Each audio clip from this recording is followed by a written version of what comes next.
ઉમરેઠ વિધાનસભાના ધારાસભ્યની શપથવિધિ પેટા ચૂંટણીમાં વિજયી બનેલા ધારાસભ્ય હર્ષદ પરમારની શપથવિધિ મુખ્યમંત્રી ભૂપેન્દ્ર પટેલ શપથવિધિમાં હાજર રહ્યા ઉમરેઠ વિધાનસભાના ધારાસભ્યની શપથવિધિનો કાર્યક્રમ યોજાયો આ શપથવિધિ કાર્યક્રમમાં મુખ્યમંત્રી ભૂપેન્દ્ર પટેલ પણ ઉપસ્થિત રહ્યા વિધાનસભા અધ્યક્ષે શપથ લેવડાવ્યા છે મુખ્યમંત્રી ભૂપેન્દ્ર પટેલ શપથવિધિમાં હાજર રહ્યા છે અને વિધાનસભા અધ્યક્ષ શંકર ચૌધરીએ શપથ લેવડાવ્યા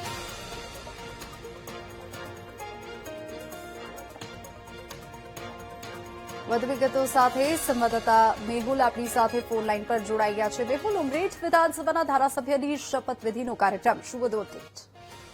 બિલકુલ વાત કરવામાં આવે તો તેમના જે પિતા છે ગોવિંદ પરમાર તેમનું જે બીમારીના કારણે થયું ત્યારે ખાલી પડેલી બેઠક હતી તેમાં ભારતીય જનતા પાર્ટી તરફથી હર્ષદ પરમારને ટિકિટ આપવામાં આવી હતી તેમને વિધાનસભાની જે પેટા ચૂંટણી હતી તેમાં જે વિજય થયો છે અને હવે ધારાસભ્ય તરીકે તેઓ શપથ તે લઈ રહ્યા છે વિધાનસભા અધ્યક્ષ શંકર ચૌધરી જે છે તે તેમને ધારાસભ્ય પદના શપથ લેવી રહ્યા છે મુખ્યમંત્રી ભૂપેન્દ્ર પટેલ સંસદીય મંત્રી ઋષિકેશ પટેલ પ્રવક્તા મંત્રી જે છે કૃષિ મંત્રી જીતુ વાઘાણી અને